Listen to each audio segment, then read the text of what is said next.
Newly released court documents reveal DNA evidence on a fork led to a real estate agent's arrest in a murder case that went unsolved for 14 years. Arlington police say Myra Velasquez killed her friend Irasema Chavez Sanchez during a robbery in 2012.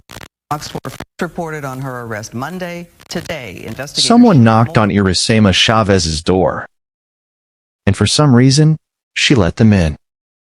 What happened next was so brutal that investigators found her stabbed more than 100 times. Not 10, not 30. Close to 100 wounds on a 32-year-old woman inside her own kitchen, in her own home, in a city where she should have been safe. The person who did it didn't leave behind a name. They walked away. They went home. And for the next 14 years, they lived as if Irasema Chavez had become nothing more than a forgotten case number in a filing cabinet in Arlington, Texas. They were wrong. Because inside that apartment, the killer had left behind something they never knew investigators would eventually be able to use against them. A single, microscopic piece of themselves. A droplet of blood, no bigger than a pinhead, sitting on a bedroom television stand, waiting. 14 years later, that tiny mistake would finally tell police who killed Irasema Chavez. Somebody she trusted enough to let close enough to stab her nearly 100 times, didn't just take her life. They tried to erase her. And for over a decade, the only person on this earth who knew exactly what happened in that apartment was the one person who caused it. By the end of this video, you're going to know her name. The name of the person Irasema Chavez led into her home the night before she died. And when you hear who it turns out to be and what she was doing with her life while Irasema's murder sat unsolved for 14 years, I promise you, it is going to make you sick. This is the case of Irasema Chavez, and this is how a discarded plastic fork finally ended 14 years of silence. Welcome to Mysterious Crime Chronicles. If you're new here, this is where cold cases come to die a second time. We don't do speculation dressed up as fact. We dig through the police reports, the court filings, the news conferences, and we tell you exactly what happened in exactly the order it happened, so you understand not just what this killer did, but how they got away with it for as long as they did. Before we go any further, let us know in the comments where you're watching from. We'd love to hear from you. And if you're new here, click on the subscribe button so you never miss any of our upcoming videos. Now, let's go back to January of 2012. Before Irasema Chavez became a headline, before she became a cold case number, before she became a decade and a half of unanswered questions, she was just a 32-year-old woman living her life in Arlington, Texas. She lived on the second floor of the Aspenwood Apartments, a modest complex near South Collins Street and East Timberview Lane. It's the kind of place you drive past 1,000 times without noticing. Ordinary, unremarkable. The kind of place where nothing is supposed to happen. Irasema had family close by. Close enough that on the morning of January 20th, 2012, her niece was dropped off at her apartment to spend the day with her. Think about that for 1 second. A child was sent to her apartment that morning. Someone trusted Irasema enough, loved her enough, to hand a little girl over to her care for the day. That child would be the one to find her. We're not going to dwell on the details of what that little girl saw when she walked into that apartment. Some things don't need to be repeated to be understood. But we want you to sit with this fact for a moment, because it matters for everything that comes next in this story. The last act of violence committed against Irasema Chavez was so severe that the person who discovered her body was a member of her own family, a child. That's who we're talking about when we talk about the victim in this case. Not a statistic, not a headline. A woman who had a niece who wanted to spend the day with her. A woman whose family lived close enough and trusted her enough to leave a child in her care. And in a matter of hours, that same family would be standing outside her apartment while police tape went up around the door. A woman in her early 30s, living independently in Arlington, with family close enough to trust her with a child on a random Friday morning. That's not a small detail. Think about how many people in your own life you would trust with that responsibility. Not everyone gets that kind of trust. Irasema had it. And it's worth remembering that as we walk through what happened to her, because somewhere between the woman her family trusted enough to leave a child with, and the crime scene investigators walked into hours later, something happened that we are only now, 14 years later, beginning to understand. At approximately 8:51 in the morning, officers with the Arlington Police Department responded to Irasema's apartment after a family member called 911, reporting that she was unresponsive and covered in blood. When police arrived, they found her inside. She was pronounced dead at the scene. The official count, later confirmed by investigators, was staggering. Irasema Chavez had been stabbed more than 100 times. Let that number actually land. Not multiple stab wounds. Not several. Over 100 individual wounds inflicted on one woman's body inside her own kitchen. That is not the number of wounds you get from a robbery gone wrong. That is not the number of wounds you get from a stranger who panicked. Detectives who have worked violent crime for decades will tell you the same thing. When a killer stops counting their own strikes, when the attack goes on long after the first fatal wound would have already ended a life, you are not looking at simple anger. You are looking at something closer to rage. Something personal. Something that doesn't stop until every ounce of it has been spent on the person in front of you. And here's the detail that would haunt this investigation for the next 14 years. There was no forced entry. No broken door. No shattered window. No pried lock. Whoever did this did not break into Irasema Chavez's apartment. She opened the door. Somewhere in Arlington, Texas, on the night of January 19, 2012, a person Irasema Chavez knew, someone she trusted enough, or was at least comfortable enough with, to let inside her home, walked through that door and, within hours, left her stabbed more than 100 times in her own kitchen. That single detail, no forced entry, became the foundation of everything investigators believed about this case from day one. This wasn't random. This was someone Irasema knew. Now hold on to that, because it is going to become the single most disturbing thread in this entire story. If this case has your stomach turning already, good. It should. That means you understand exactly what kind of person we're dealing with here. Stay with us, because it gets worse before it gets better. And if you haven't already, tap that like button right now. It genuinely costs you nothing. And it's the only way this platform tells us that Irasema's story is worth putting in front of more people. She waited 14 years for someone to say her name. The least we can do is make sure people hear it. In the hours and days after Irasema's murder, Arlington police moved fast, at least initially.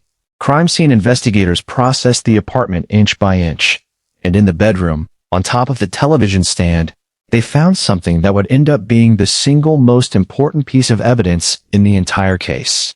A droplet of fresh blood. It wasn't Irasema's. The sample was sent to a crime lab, and the results confirmed what detectives suspected. The blood belonged to an unknown Hispanic female. Not the victim. Someone else had bled inside that apartment. Someone who was there, close enough to the violence, that a piece of themselves was left behind. Investigators also noticed something else. Irasema's television was missing. Gone from the apartment entirely. And then there was the surveillance footage. A camera near the apartment complex had captured someone climbing the stairs to Irasema's unit on the night before she was found. The figure was dressed in baggy, hooded clothing. They knocked. They appeared to exchange words with whoever answered, and then they were let inside. Police released that footage to the public, hoping someone, innate somewhere, would recognize the person in it.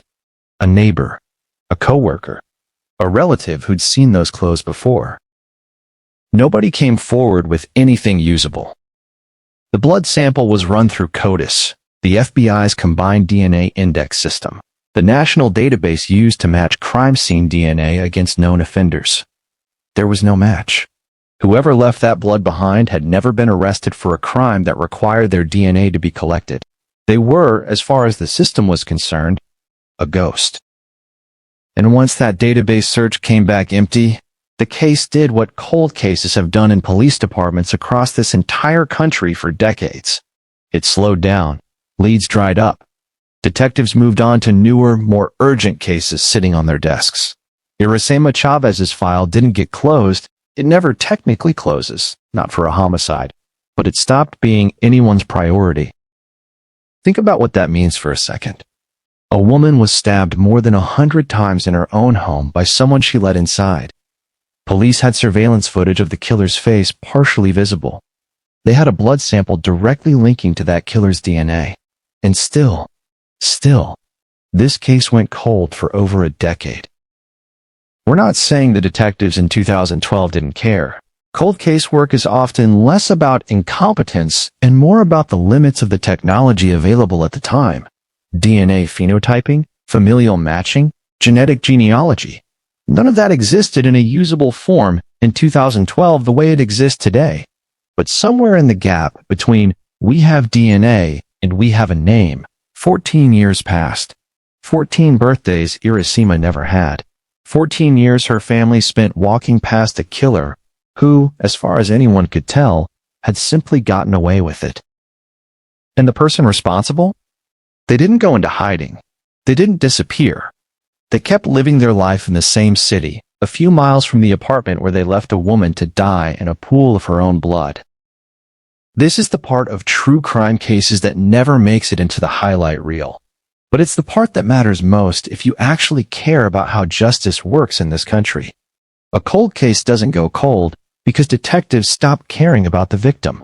It goes cold because departments are underfunded, understaffed, and drowning in active cases that need attention today, while a case from 12 years ago competes for the same detective's time. It goes cold because the technology that could have solved it in 2012 simply didn't exist yet in a form police could use. And it goes cold because, brutally, there are only so many hours in a day and only so many detectives to work them. None of that is an excuse the family of a murder victim should have to accept. And to Arlington's credit, this case didn't stay buried forever. Someone, at some point, made the decision to pick this file back up and ask the FBI for help.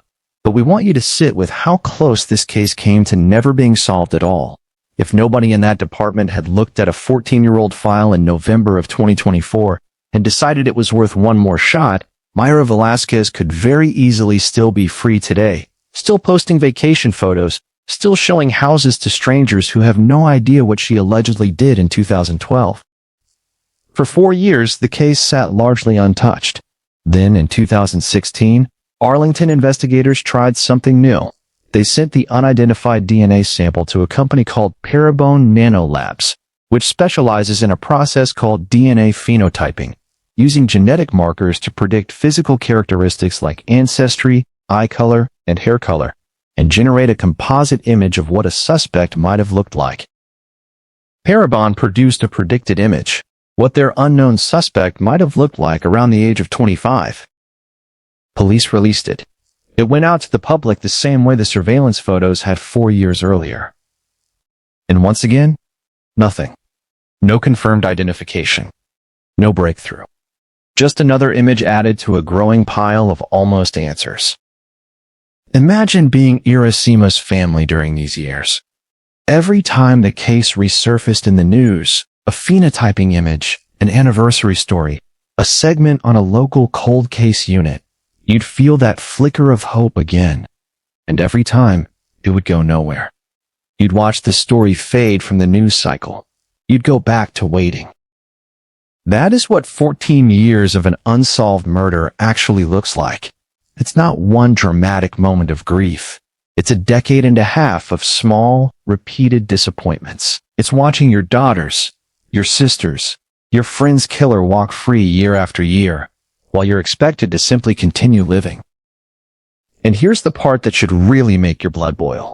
While Irasema's family carried that weight for over a decade, the person responsible for putting it there was, according to police, out there building a life, a career, a social media presence, vacations, all while a 14-year-old murder sat unsolved a few miles from where they slept every night.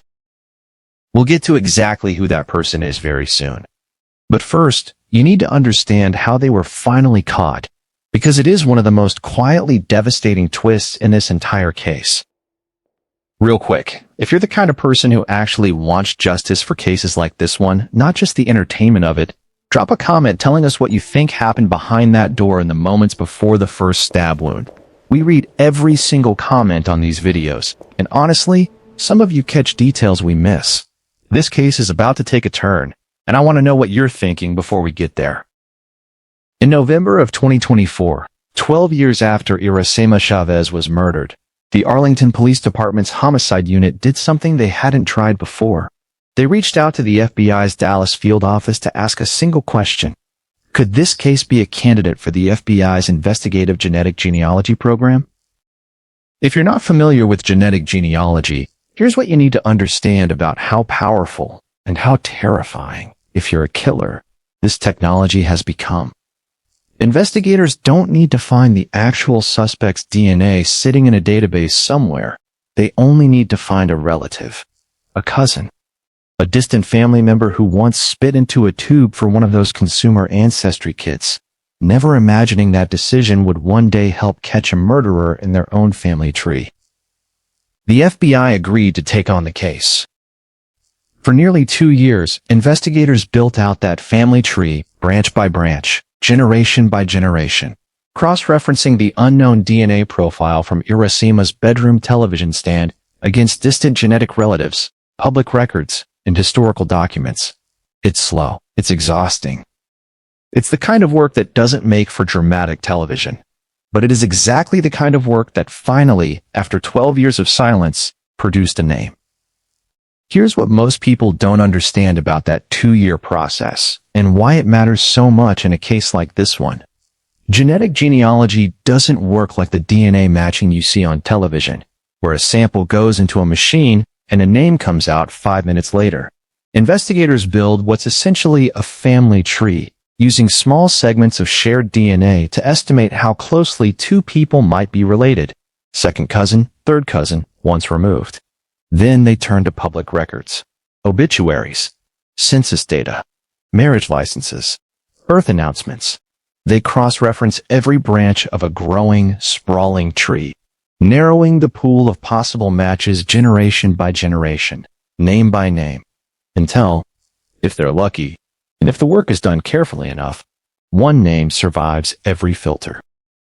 It is slow. It is meticulous. It is the kind of work that requires a level of patience most people don't have. And for 2 full years, that is exactly what a team of investigators did with Irasema Chavez's case, because a family had waited 12 years already, and somebody finally decided that wasn't good enough. In April of 2026, the genetic genealogy team notified Arlington detectives that they had identified a potential suspect. Her name was Mayra Velasquez. And when detectives read her file, they didn't find a stranger. They didn't find someone Irasema had never met. According to the Arlington Police Department, Mayra Velasquez was, at one time, a close friend of Irasema Chavez. Sit with that for a moment. 12 years of searching for a stranger. 12 years of assuming the answer was hiding somewhere out in the world, in the shadows of that grainy surveillance video. And the entire time, the answer had a name Irasema would have recognized instantly. The answer had probably eaten dinner in that apartment. The answer had probably laughed with her. Police said Velasquez lived just a few miles from the crime scene. She had been inside Irasema's apartment before. She was not a stranger who broke in. She was someone Irasema Chavez opened the door for. Having a name is not the same as having a case. Investigators needed Mayra Velasquez's actual DNA to confirm what the genetic genealogy work suggested, that she was a match to the blood left behind on that television stand 14 years earlier. They couldn't simply walk up and ask for a sample. So in May of 2026, detectives did what investigators have done in cold cases across the country. They waited for her to throw something away. They collected a discarded item from her trash, and separately, according to reporting on the case, investigators also recovered a plastic fork Velasquez had used and discarded during a meal. That fork, an object so mundane, so completely unremarkable, the kind of thing you use once and throw away without a second thought, carried her DNA. It was sent to a crime lab, and it matched. The DNA on that fork matched the DNA in the blood droplet recovered from Irasema Chavez's bedroom 14 years earlier. Think about the absolute banality of it. A woman got away with a murder this brutal for over a decade. She built a life. She traveled. She worked. And in the end, it wasn't a confession. It wasn't a witness. It wasn't a guilty conscience that caught her. It was a piece of plastic cutlery she used at a meal and threw in the trash without thinking twice. 14 years of getting away with it. Undone by a fork. On July 16, 2026, Arlington police obtained a warrant. The following day, July 17th, Mayra Velasquez, now 42 years old, was arrested and booked into the Tarrant County Correction Center. She was charged with capital murder. She is being held without bond. If you've made it this far into the video, I need you to do one small thing for me before we finish this story. Hit subscribe right now. Not because I need the number, because cases like Irasema's only get solved when enough people care enough to keep asking questions, keep sharing these stories, keep refusing to let departments quietly file these women away as unsolved forever. Every subscriber to this channel is one more person keeping pressure on cases just like this one. Irasema waited 14 years. The people who loved her deserve every single person watching this to actually care about how it ends. Now let's talk about who Mayra Velasquez really is. Because what police say she was doing with her life while this case sat cold is frankly one of the most disturbing parts of this entire story. Over her shoulder for 14 years. According to reporting on her arrest, Velasquez worked as a real estate agent in the Dallas-Fort Worth area. She had an active social media presence. She promoted property listings. She posted about vacations, trips that, according to news coverage published around the time of her arrest, took her far outside the state, far outside the country, in the years after Irasema Chavez bled to death in her own kitchen. A real estate agent. Someone whose entire career depends on trust, depends on people believing that she is exactly who she presents herself to be, reliable, warm, someone you'd let show you around a home, someone you'd hand a set of keys to. According to Arlington's police chief, Al Jones, Chavez and Velasquez were described as close friends who lived near one another. Velasquez had been to Irasema's apartment before that night. This was not a woman meeting a stranger for the first time. This was someone Irasema had let into her life long before she ever let her through that door for the last time. To this day, according to investigators, a clear motive has not been made public. Police have said only that it remains unclear. We're not going to pretend to know what happened inside that apartment on the night of January 19, 2012, or what could have driven a friend to do what happened to Irasema Chavez. Speculating about a specific motive that hasn't been confirmed wouldn't be responsible, and it wouldn't be fair. Not to Irasema, and not to the legal process that Velasquez, like anyone charged with a crime, is entitled to. But here's what we do know, and what we can say plainly. For 14 years, while Irasema Chavez's family buried her, grieved her, and waited for answers that never came, the person police now say is responsible for her death was, by all appearances, living an ordinary, comfortable life a few miles away, working, traveling, building a career on trust, while the friend she allegedly murdered lay in a grave, unavenged. That is the part of this case that should stay with you long after this video ends. Not just the violence of it, the number of wounds, the blood on the television stand, the surveillance footage of a hooded figure at the door. It's the years, the ordinary, unremarkable years a person got to keep living while the family of the woman she allegedly killed did not get the same privilege. Think about every ordinary interaction Mayra Velasquez is alleged to have had in those 14 years. Every client she showed a house to. Every open house she smiled through. Every vacation photo she posted with a caption about gratitude or adventure or making memories. If the allegations against her are true, every one of those moments happened in the shadow of something she alone knew the truth about. She got to choose every single day for 14 years whether to say something. And every single day, according to what investigators now believe, she chose silence instead, while a family 2 miles away lit candles at a grave and begged the universe for a name. That is the specific, quiet cruelty of a case like this one. Not just the violence in the apartment, the 14 years of nothing that came after it. At the news conference announcing the arrest, Arlington homicide detective Tracy Dixon, who had worked this case, was asked what it meant to finally have an answer after 14 years. She fought back tears. Telling the family, "That's why," Dixon said. "Being able to share that with a family is why we do this work," and they were very grateful. 14 years.